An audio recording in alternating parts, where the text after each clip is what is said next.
제가 오늘 본문을 읽고 설교를 준비하면서 두 가지 고민을 했습니다.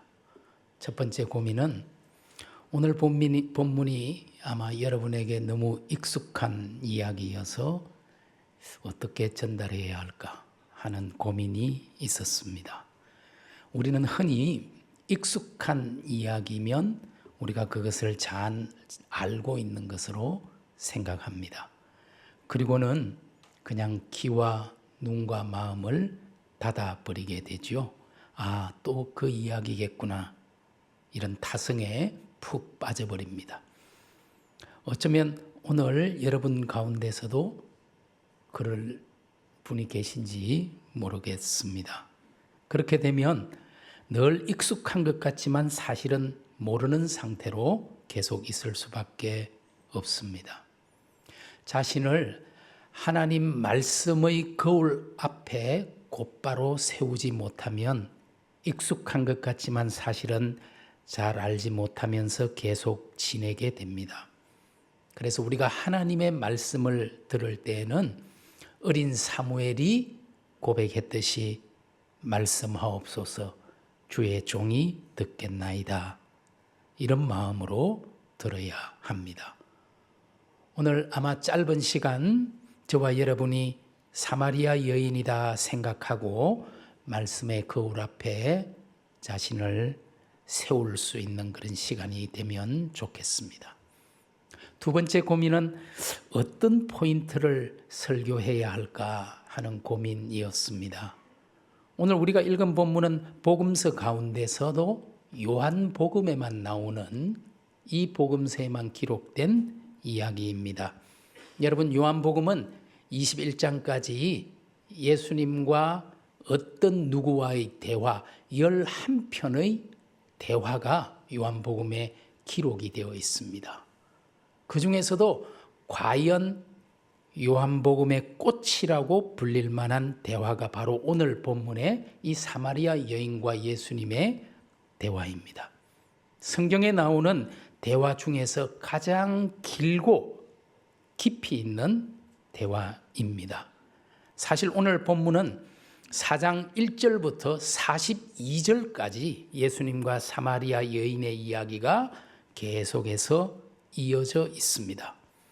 아마 예수님과 사마리아 여인의 이 긴 대화를 설교하자면 꼼꼼히 하자면 한 10번쯤 해야 할까요? 그러면 여러분도 지루하고 저도 지루해서 어쩔 수 없이 한 번 오늘 설교를 해야 하겠는데 어떤 포인트를 이야기하면 좋을까? 아마도 이 긴 사마리아 여인과의 대화에서 많은 분들이 관심을 갖고 이렇게 생각하는 부분이 예배에 대한 이야기일 거라고 생각합니다. 오늘 우리가 본문에서 읽지는 않았지만 4장 23절, 24절에 보면 아버지께 참되게 예배하는 자들은 영과 진리로 예배할 때가 오나니 곧 이때라. 아버지께서는 자기에게 이렇게 예배하는 자들을 찾으시느니라. 하나님은 영이시니 예배하는 자가 영과 진리로 예배할지니라. 이 말씀 우리가 오늘 예배하고 있는데요, 영과 진리로 성령과 진리이신 그리스도 예수 안에서 하나님께 예배하는 그런 복된 시간이 되기를 바랍니다. 아마 이것이 오늘 대화에서 가장 중요한 핵심 중에 하나일 겁니다. 하지만 이에 대해서는 여러분이 아마 여러 기회에 말씀을 듣지 않았을까 생각합니다. 그래서 오늘 저는 조금 다른 관점에서 이야기를 하려고 합니다. 우리를 찾아오시는 예수님의 은혜, 오늘 사마리아 여인을 찾아오시는 예수님의 은혜, 저와 여러분을 찾아오시는 예수님의 은혜, 그리고 사마리아 여인이 예수님께 보여주었던 반응에 대해서 살펴보면서 오늘의 이야기를 풀어보려고 합니다. 제일 먼저 오늘 본문에서 우리가 꼭 기억해야 할 것은 우리 예수님께서 사마리아의 수가라는 조그마한 마을에 사는 이 한 여인, 이름도 기록되어 있지 않는 이 여인을 만나기 위해 일부러 주님이 찾아가셨다는 사실입니다. 여러분, 우리가 읽은 본문 4장 3절과 4절을 보니까 이렇게 기록되지요. 유대를 떠나사 다시 갈릴리로 가실새 사마리아를 통과하여야 하겠는지라. 이 말씀을 보면은 우리 주님께서 유대에서 갈릴리 지방으로 가시려고 사마리아를 통과하고 있는 것을 볼 수 있습니다. 여러분, 이스라엘 땅을 지리적으로 보자면 남쪽 지방이 유대입니다. 유대. 그리고 북쪽이 갈릴리죠. 그리고 그 중부 지역이 사마리아입니다. 따라서 유대에서 갈릴리로 가려면 그 중간인 사마리아를 관통해서 가는 것이 가장 빠른 지름길입니다. 그런데 오늘 우리가 읽은 본문 9절에서 사마리아 여인이 말하고 있잖아요. 이는 유대인이 사마리아인과 상종하지 아니함이러라 말합니다.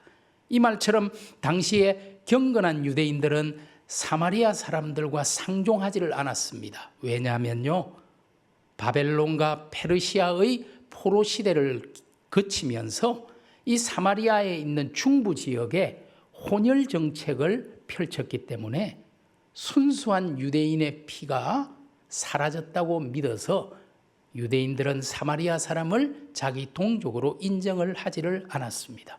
그래서 사마리아 사람들과 만나는 것조차 꺼리는 상황이었지요.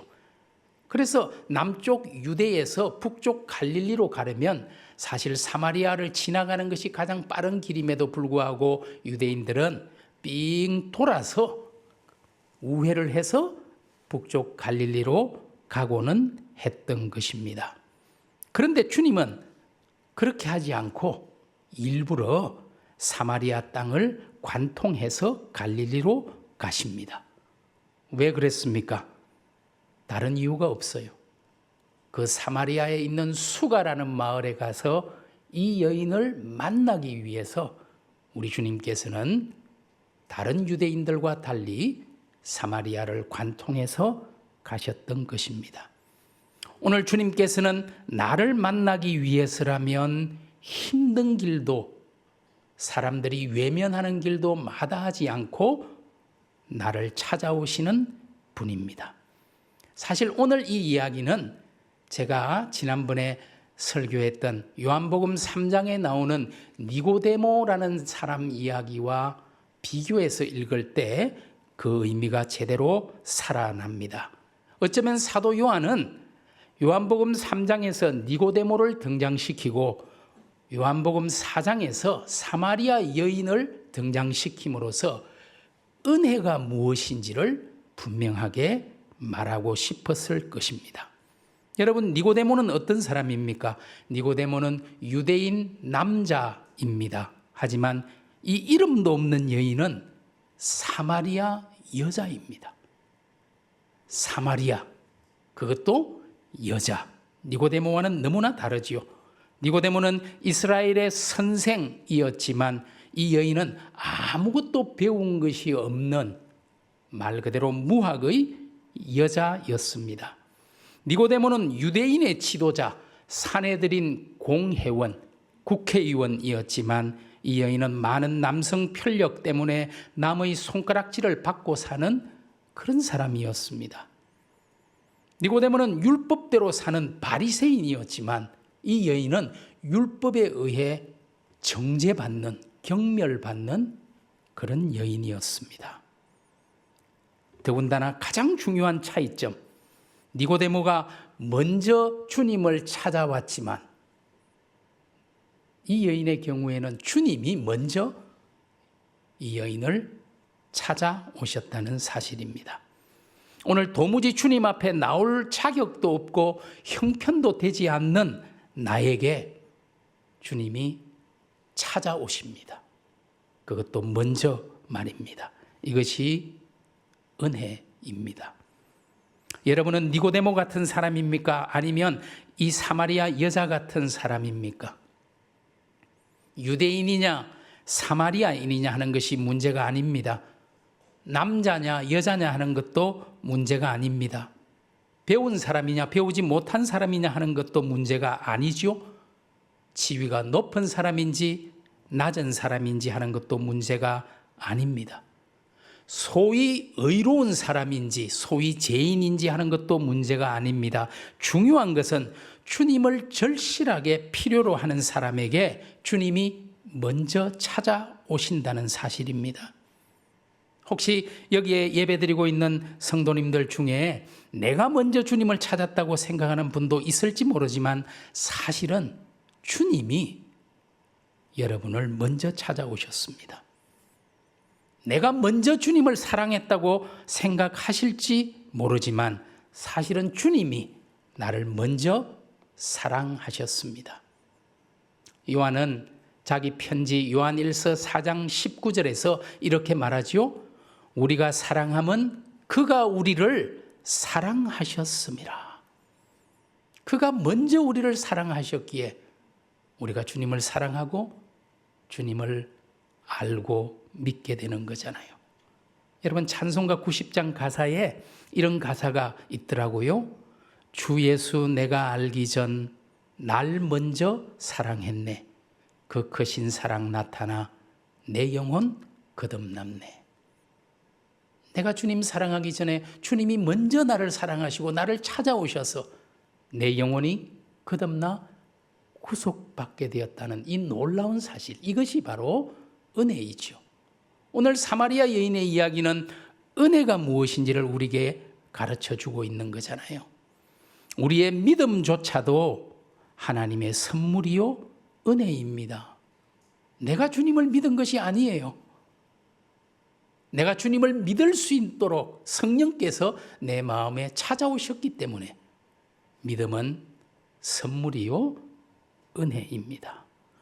여러분이 처음 예수를 만난 때를 생각해 보시기 바랍니다. 우리 기도하는 분이 그렇게 기도했잖아요.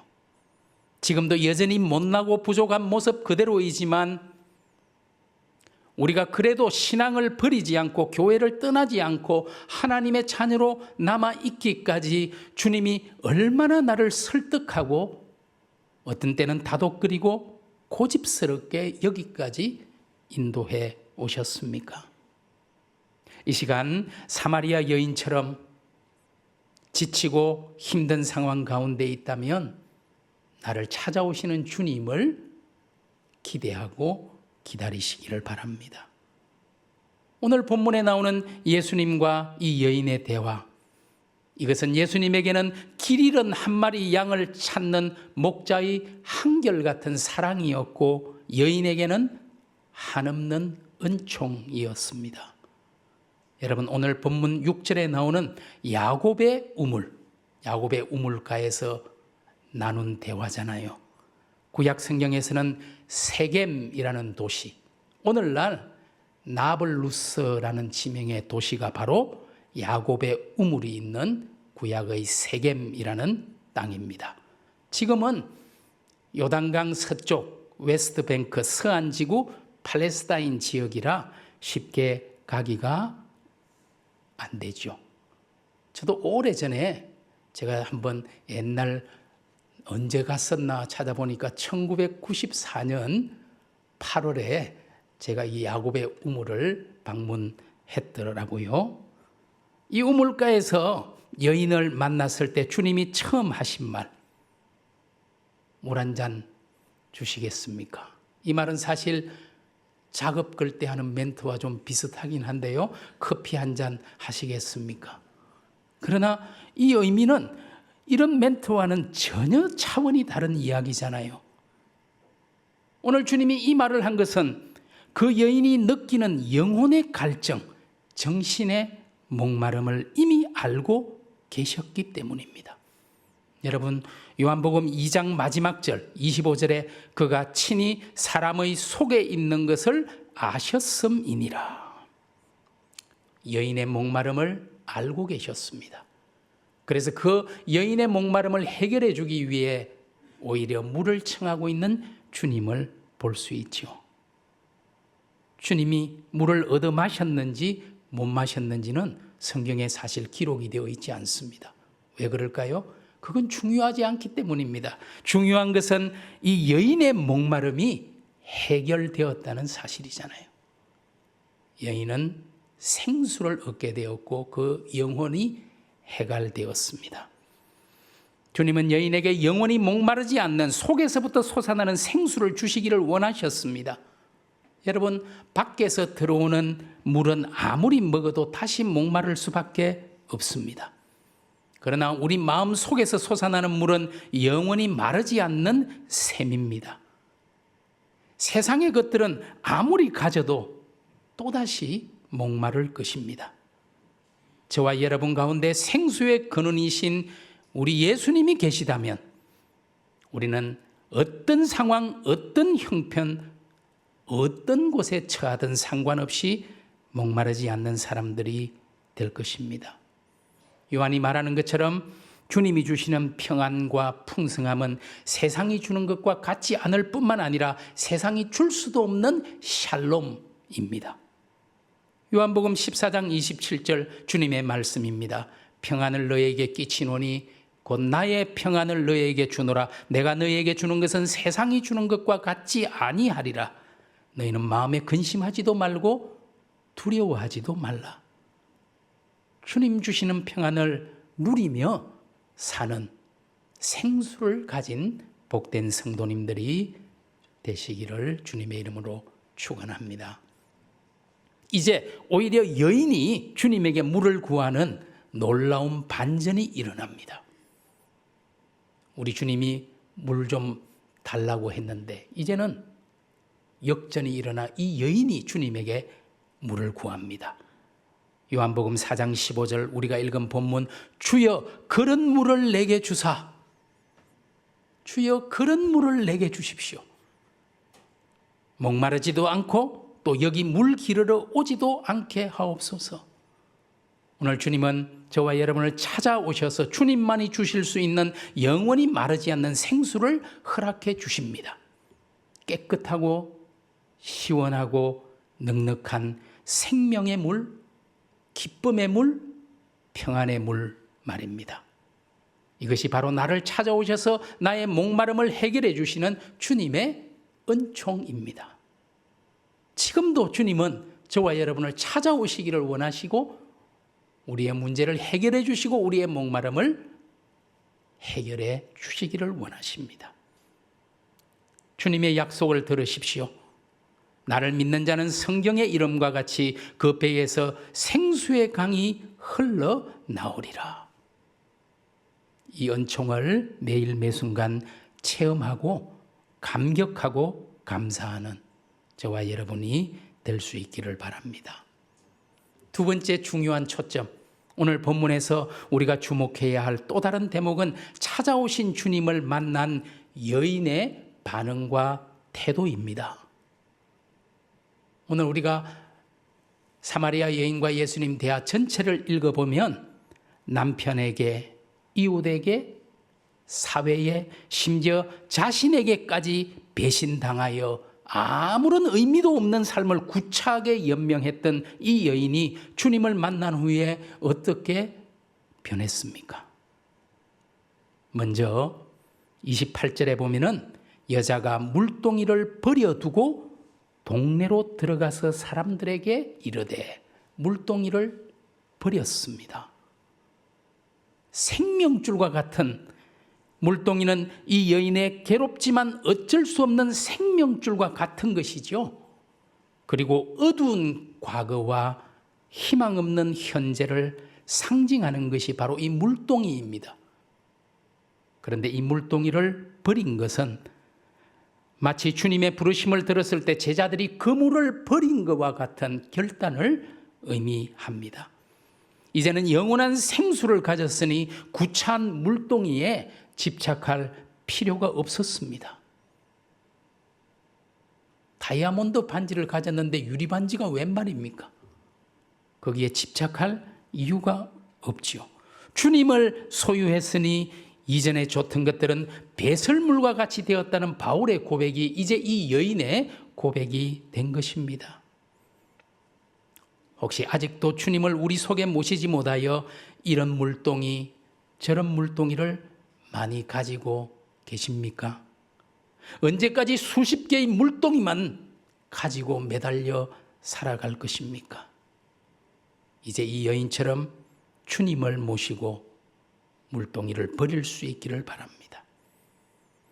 사마리아 여인은 찾아오신 주님을 자신의 구세주로 모셔드렸습니다. 여러분, 오늘 이 긴 대화에서 여인의 고백의 변화를 한번 살펴볼까요?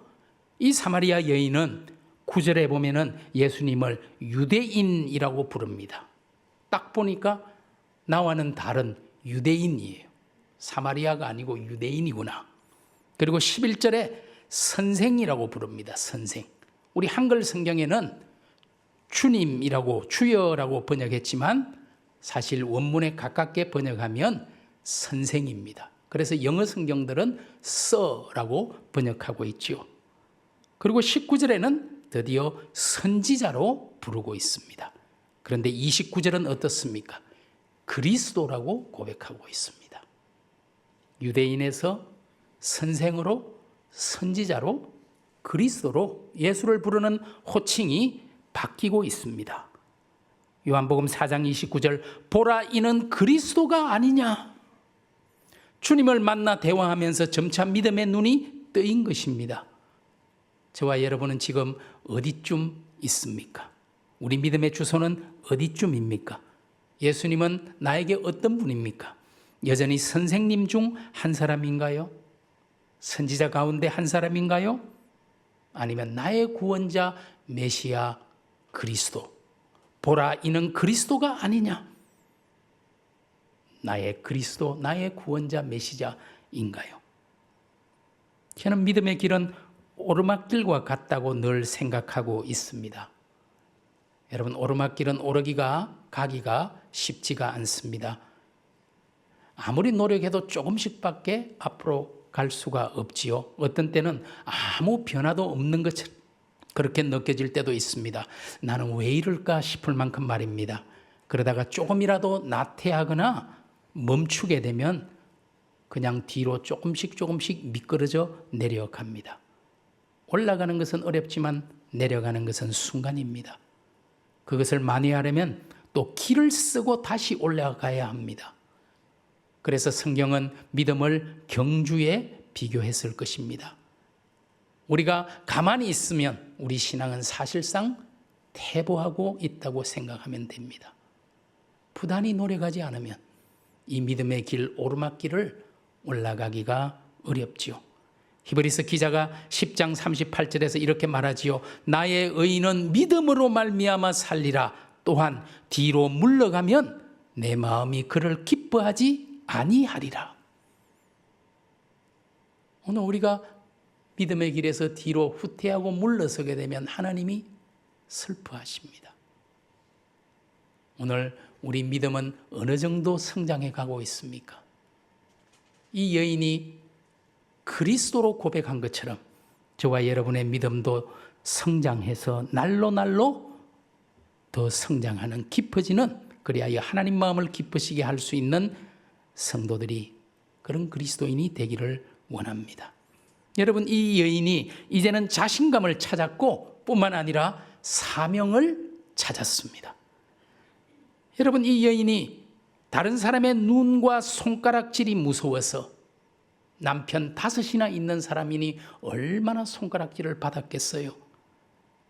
아무도 물 길러 오지 않는 시간, 정오에 12시에 물을 길러 왔습니다.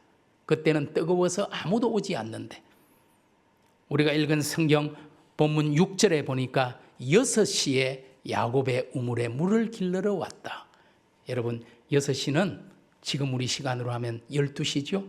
한낮에 눈을 피해서 물 길러 왔던 이 여자가 이제는 사람들을 두려워하는 것이 아니라 오히려 그들 속으로 뛰어들어가서 보라, 이는 그리스도가 아니냐.